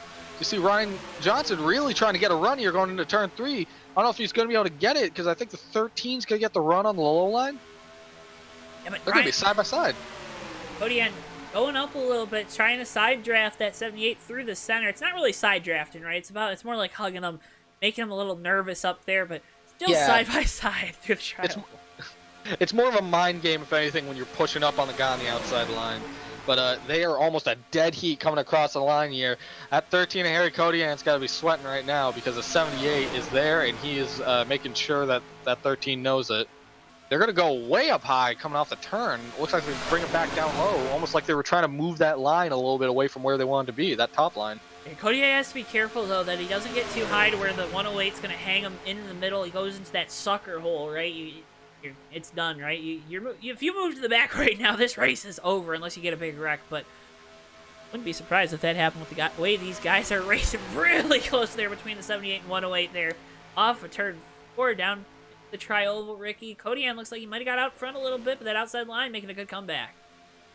Yeah, that outside line definitely is. Looks like they lose a little bit this time by, but they keep chugging along here. As long as that 54 of Andre Mangione hit the apron just a little bit coming off of turn 4. You don't want to do that because we saw it earlier with the 34 truck of Andre Rieume did that while he was in line and checked that whole bottom lineup. And that's going to hurt Kodian. And he can't do anything about that. He can't really do anything when someone further back starts splintering up the line. So he doesn't want to see that in his rearview mirror right now. Like we're coming up on the 188 of Larry D there, lap traffic. He's going to go to the outside, let these guys get by on the bottom. But, oh, that's going to be tight there. Maybe not, but... They gave him a whole lane. They got a whole lane. Hey, he got it. He's professional. He's good. He got it. Inside line, though, starting to move. I was going to ask, but it doesn't make any sense now. When you say... So, Well, I'm gonna 25 ask, of Ron Simpson's going to the outside. High line, Duke Sorensen's even starting to peek up there. It looks like he thinks better against it. But you can see it. These guys don't want to be riding around. They want to be racing. And I think, what are we right now? 64, 66. 5 laps to go right now. I think these guys are going to... They're at put up or shut up time right now. Did you just say 64, 66, 5 laps to go? Yeah, it's 3 laps to go. Wow. 4 laps. 3. 3. Okay. But whatever I said. Coming to 2 to go this time by Palmer, looking to the inside of the 13 of Kodian. Kodian doing a great job, though, keeping that inside line, Ricky. Blocks are going to have to start coming here, though. Some of these guys, that outside... Oh, Steve Rubino goes to the outside. He wasn't clear, he's though. Not going to be able to do it. That's really going to hurt this outside line. Into the sucker hole that 21 Simpson truck get goes. pushed out, or just Rubino? It looks like Simpson might get pushed out of line. Oh, no. Oh! Ron Simpson into the wall. Looks like he keeps it straight. Oh, he is not going to be happy after that. Oh, he's definitely not going to be happy. I know Rubino, though, he's going to be apologetic of that. That really fractures up that outside line, but now Maverick's looking to the outside, and he's going to be in a dead heat with the second place truck, the 108. Great momentum on the outside line with Maverick in that 23. He's getting to the outside of Cody and tried to side draft him a little bit. No, this truck was airborne. This truck was off the ground and looked like a rocket for a second. All 4 wheels. Oh, the 13's going down pit road. Harry Cody, I go down pit road. He couldn't make it. Out of gas there for the 13 truck. That is horrendous. Terrible. Oh, the 108's out of gas. White flag is in the air. Now this raises the question, who can make it on fuel? This 23 and 21 trucks, I think they're going to be able to make it because they came down that last time by. 23 goes high, tries to break the momentum of the 21. You see the pack coming through off of turn 2. Rubino looks to the bottom. Maverick blocks it. He looks to the bottom some more. Maverick continues to block. He's got Ryan Johnson in his mirror. He's Rubino in second. Maverick out front in that John Deere machine. Maverick's leaving a lot of space open down low. He's going to move down there. Herman Reese is on that high line. I don't think that 73 is going to be able to make it, but what can this 21 do going through the trial? He's got to try to make a pass. He's going to look high. He's going to try to look low. He looks high again. They're going to be 3 wide coming to the checkered. Never mind. They're going to be... Oh, and Maverick! Oh, my... Who won that? Big Rick after the fact? The 78 of Ryan Johnson won the race. 0.2 0.00 spread. Yo, we just had a What tie. did we just see? Okay, so alright, hang on, hold the phone here. The 78 is scored as the winner of the race. The 21 is Steve Rubino, had a spread of 0.00 seconds. The 23 of Maverick, who, mind you, about, I don't know, 20 laps ago was airborne, 0.01. See him coming to the line again. Maverick sent to the bottom. What? Oh my goodness. And then big wreck behind him. What was that finish, Ricky? I'm at a loss for words, Joe. What just happened? Oh my god. No one came to do any donuts because they all were like, wait, who won the race? Oh my god. We gotta go look at this. I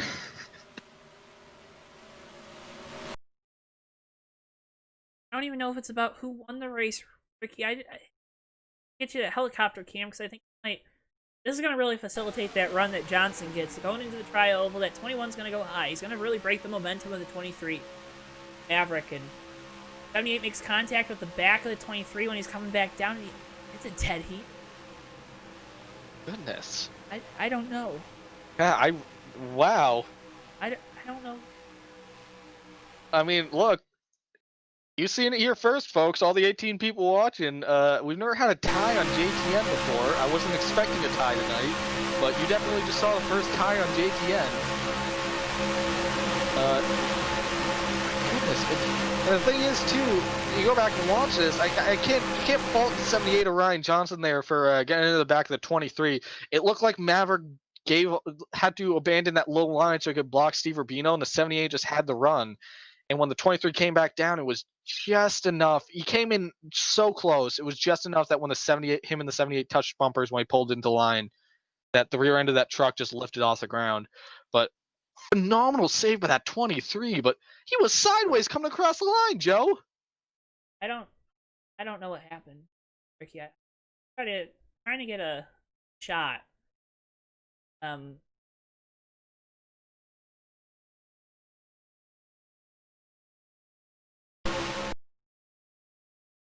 Out of it. Not gonna be.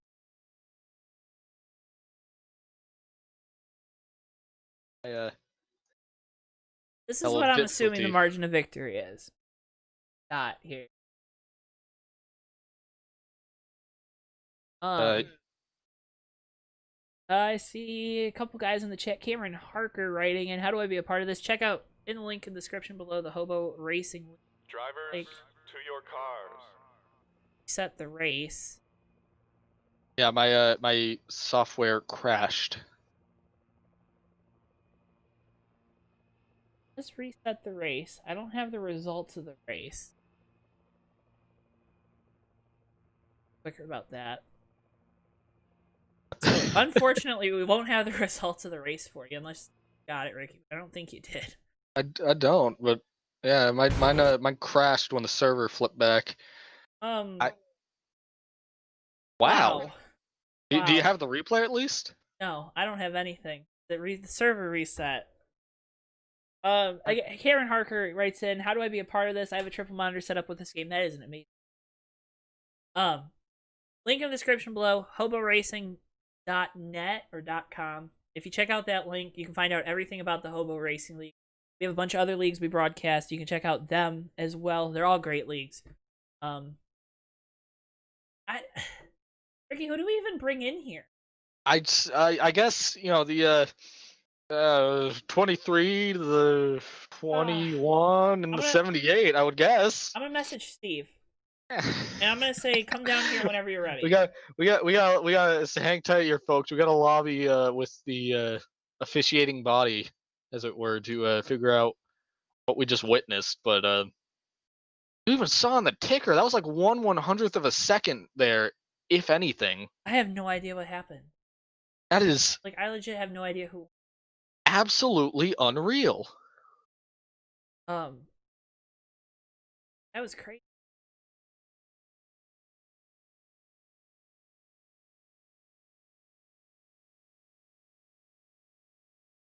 I see if we. And I don't. I guess they put Ryan Johnson on top, right? Yeah, that is what the last. As far as what scoring came back with, Ryan Johnson was scored as the winner by 1/100th. No, 1/1000th. My apologies. 1/1000th of a second. As far as the. We'll have to see. Yeah, because and Rubino in chat saying the 21 made it. I guess we'll have to wait for official word. The other part too is I don't know if there's any factor for how that finished too with the 23 and the 78 making contact. I don't think there would, but I don't know. I couldn't stand by that. I don't know, man. I don't know. Give us a while we wait. Give us a quick second. Tomorrow night we'll be broadcasting the TMP Racing League's late model series from Nazareth. Coverage starts at 8:50 p.m. Eastern time, as always. It'll be myself and Tommy Bordeaux up here in the booth. Ricky getting the night off. It'll be a great one. You got guys like Roger Nebelsack in that race. Thomas Fenkel. A lot of great guys. You can check out their Cup Series race from a few weeks ago. Handwriting and photo finish, please. Replay's gone. I don't know. Those last couple photos you got, that's what we have. Yeah, we're gonna have to really go back into that if we want to.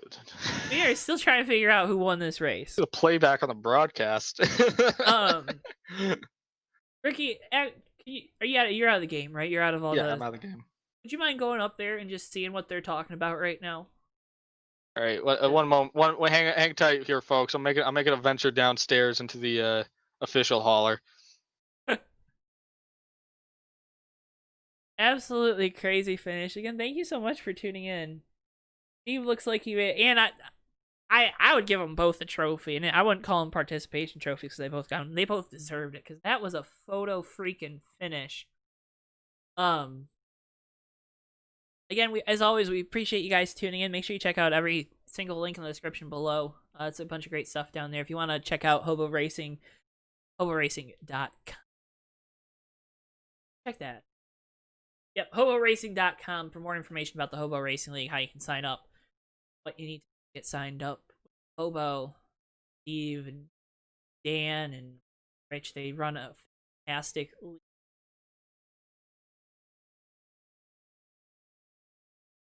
Still trying to iron out who the one. All right, Joe, got word from the tower here. The 78 has officially won the race. Finished the 78 of Ryan Johnson won the race, followed by the 21 of Steve Rubino, followed by the 23 of Maverick. So what you saw was true to form. All right, so we're gonna bring them in. We don't have the results for you because the server reset. Hey, drag them in. You know they're getting dragged in for, right? I forgot to tell them, but they'll probably figure it out. All right. Hopefully, I'm gonna.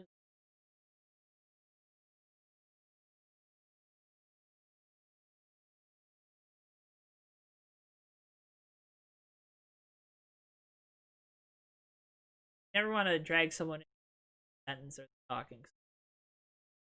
Bring Ryan Johnson in. Talking to him, the winner tonight. I don't know how you got it done because I don't think the computers even know how you got it done. Ryan Johnson, driver the number 78. Chevy Silverado, congratulations on a crazy hectic win at Talladega, Mr. Johnson. Well, thanks for that. I don't like that there was contact made there, but I had the run on the inside, and car the outside looked like to me came down, and I had my foot in it, and I got him. I don't like winning races that way, like I just said, but I guess I'll take a win. I'm not one to get wins very often, so I guess I'll roll with it. Well, and I understand that discipline. You always want to win a race clean. Always want to make sure you don't make any contact with the guy. You don't want to get into him. But you had a great truck all night long. We saw you up front all throughout the race. What was the strategy going? We always see a mix of strategies, and you were one of the guys that decided to stay up towards possible. Yeah, I mean, I was just trying to run the top 5 to top 10 and stay with the lead group. You know, when we took those green flag pits, that's always a big key at Talladega. You know, it can go the other way and you lose the draft or be in the second chase group. And honestly, I was hoping we didn't get that caution towards the middle of the race because I was part of the lead group, about, I don't know, 6, 7, 8 cars, and was hoping it would just go green and we could finish it out on fuel. But unfortunately, we got the cautions and almost didn't take enough fuel on that last caution. I took a splash because I wanted to try and keep my track position, and it almost wasn't enough. So I'd sit there and clutch for the remainder of the caution until we took the green. And in fact, after the race was over, ran out of gas going down a backstretch. So it was cutting it close. See, you made sure you didn't waste any gas. You used it all up. Nothing left in the tank. Ricky and I were up here talking about fuel strategy. When you saw a lot of other guys come down pit road there on that last caution, was there like a light in your head that flickered, like, oh crap, I might have just ruined my chance at winning the race, or did you just have confidence all night long at the end? I figured I'd make it to the end. So, it was tight though. It was really close. So, Hey man, I love it. You got to have that confidence. Again, congratulations on the win. Before we let you go, anyone you want to shout out, thank here on JTN? oh, just shout out to everyone at Hobo. I love racing with these guys. It's always a good time coming racing here on Sunday and Tuesdays. Really enjoy it. Glad I got the win.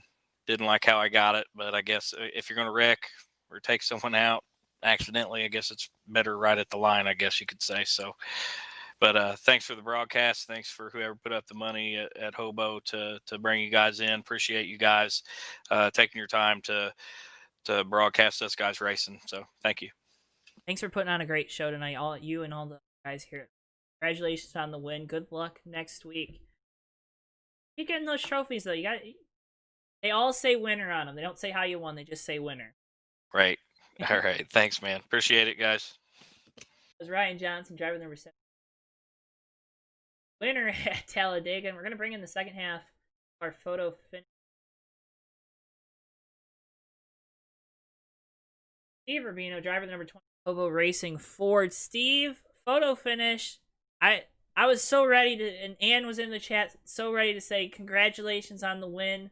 I don't know if there's anything more you could have done to get it done, though. To get the win here tonight, 0.000 seconds. Was there anything, or was it just that it was a flip of the coin? I I just looked at the finish now, and I've never lost or won a race that close. Um, they were just going for it at the end, and to be honest with you, I didn't know who won. Well, that's what we were saying. I mean, we sat here for Ricky. I don't know. It was like 5-6 minutes. It seemed like just dumbfounded how that even happens. I mean, I'm assuming there's a lot of not frustration, but a lot of disappointment, I guess, of coming that close to winning a race, especially after going a lap down earlier on. But yeah, fantastic racing and fantastic finish. You got to be proud of that. I was, and I'm not disappointed at all because the first fuel run, I actually ran out of gas, and that's how I went a lap down because we were in such a tight pack. I couldn't get to the inside of the track to pit, so I tried to make it one extra lap, and I ran out of gas on the backstretch, so I threw it in neutral, and I coasted all the way around. I was down to about 30 miles an hour by the time I reached my pit stall, but I did make it. So that's how I went a lap down. And then we were going around for a while there, and I was talking to Maverick, and, and I said, I'm just going to park it because I'm not going to get this lap back. So we got the lucky dog, the wave around, and we got back on the tail end. And then that big wreck happened, and we got through it. So that kind of saved me. And then at the end there, I just kind of, I don't know, I just kind of stayed in that line, that inside line until the end. And that's how I got up to the front. So, but yeah, I'm not disappointed at all. I'll take second like that. Sure. Well, that's great to hear because I would be so freaking disappointed, man. But again, a great run tonight. You got a great group of guys here at Hobo. People can check out the Hobo Racing, hoboracing.com. Before we let you go, again, congratulations on second place. It's a great finish. It's by literally nothing.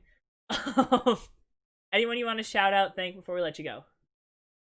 Yeah, I'd like to thank all the guys in the league. We all have a good time here, and I want to thank my sister Ann for watching and hanging in there towards the end of the race. I don't know if who else was in there. I heard she was in there. I didn't know if my other sister and my cousin Annie were in there or not. But yeah, thanks for watching, and thank you guys for broadcasting, and had a good time tonight. Thanks for putting on a great show. And out. Luck and all these other races you got coming up. You guys got a lot of racing left this season. Yeah, we'll finish out the this series, the Tuesday night series with the Gen 15 and the wheeling, and then we'll run a short series through the winter. We'll switch up the mods. We're gonna run that new NXS 20 on I believe Sunday nights, and the Aero 88s on Tuesday. Thursday nights always stays with modifieds. That's just modified night. And yeah, and then we'll jump back into these same two mods again come February and follow the schedule. So yeah, we got a lot going on. Great to hear. Congratulations. Steve Rubino driving the number 21 HOBO Racing. Good luck. Go keep getting these second place finishes, because eventually they're just gonna keep victories. I know that. You got it. Well, with the luck I've been having over the last month, Joe, I've been getting wrecked a lot. This feels like a win, so I'll take it. Again, congratulations. Good luck. Okay, thank you, Ricky. Hey, thank you. Driver the number 2 HOBO Racing Ford. We're gonna bring in our third place finish, Maverick.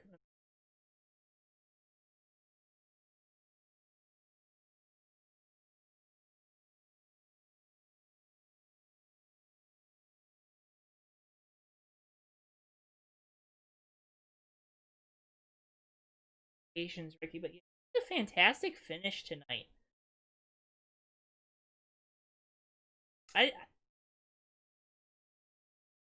I'm speechless.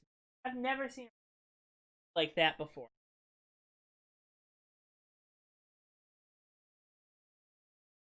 I don't know. I'm just still trying to process it. I've literally never seen that before.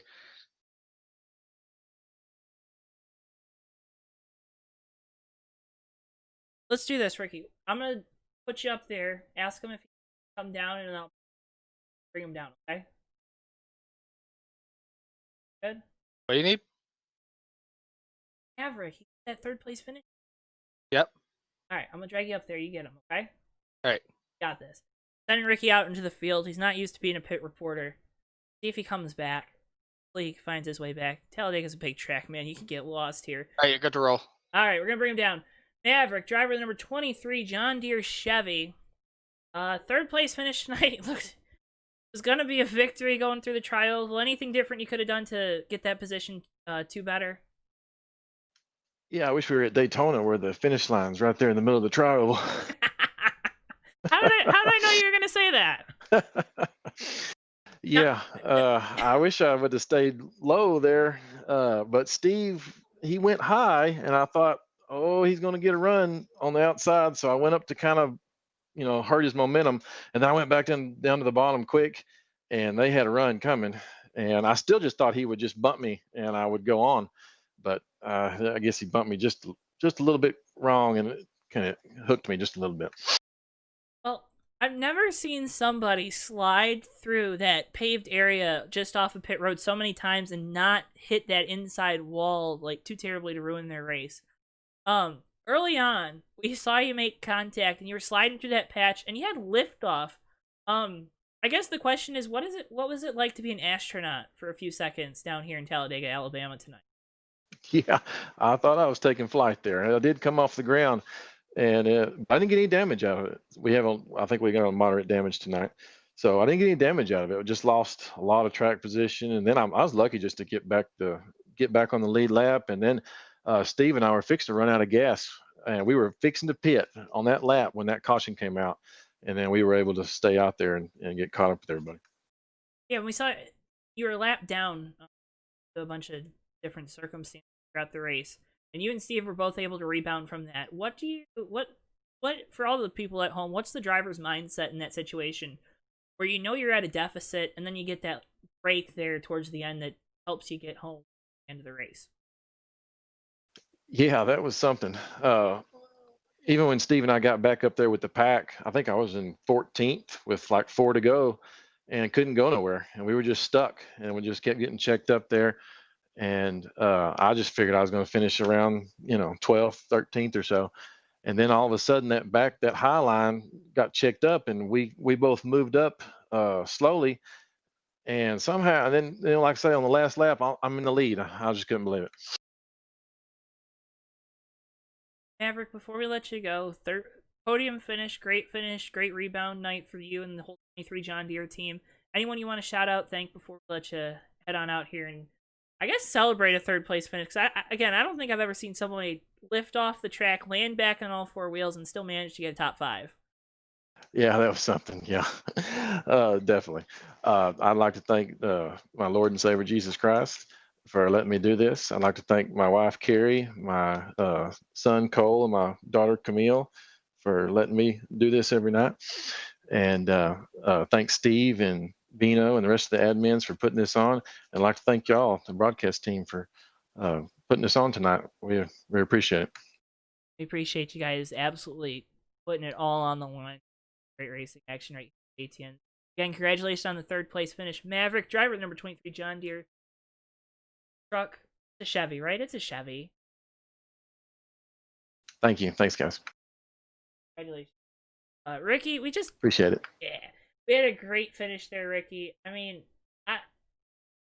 I'm still speechless, man. I mean, we got through those interviews, but just... I'm blown away, Joe. I didn't expect that tonight, and I don't think anyone else was. That was wild in every sense of the word, and I don't think you literally cannot ask for a crazier finish than that. Everyone that was watching tonight definitely got their money's worth with that. I think I'm gonna have to make a new intro to the broadcasts here. Yeah, I was gonna say you might need to throw a new clip in there because we'll have to set aside some time. Yeah, put something in the Hall of Fame because that was that's a selling point right there, that finish. But man, it feels like I guess in a way we should have known it was coming. We saw how crazy it got early on in the race when those guys were fighting, when those guys were jockeying for position early on. We saw how crazy they were getting just 20 laps into the thing, not even halfway through the race. So the idea that it was going to end with a 3-wide photo finish, we should have been thinking about that a little more. But again, yeah. I'm just floored. What a fantastic finish! What a fantastic race! Great race, and thank you so much to everyone for tuning in. We appreciate it so much. If you want to check out some more great NR 2003 online racing leagues and action, you're home for it's right here on JTN. If you haven't already, hit the subscribe button, hit like, because that finish, if you didn't like that finish, I don't know if you like anything, because that was freaking fantastic. We're going to be live again tomorrow night, 8:50, same time, same place, for the TMP Racing League late models at Nazareth. It's going to be a great time there with those guys. They always put on a great show at the ASRA, Indy Cars, and then their Cup Series, which you can check out that broadcast from a few weeks ago at Atlanta.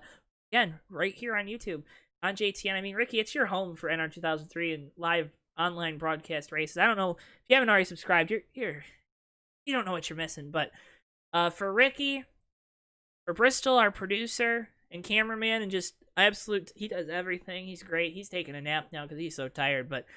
And for all of us here at JTN, I've been Joe Twansky. Thank you so much for tuning in. We appreciate it a freaking ton. We'll see you guys tomorrow night, TMP Racing League, 8:50 p.m. Nazareth. It's going to be a fantastic show, and you do not want to miss it. So long for now. Spread peace, love, and happiness to all of those. See you guys next time.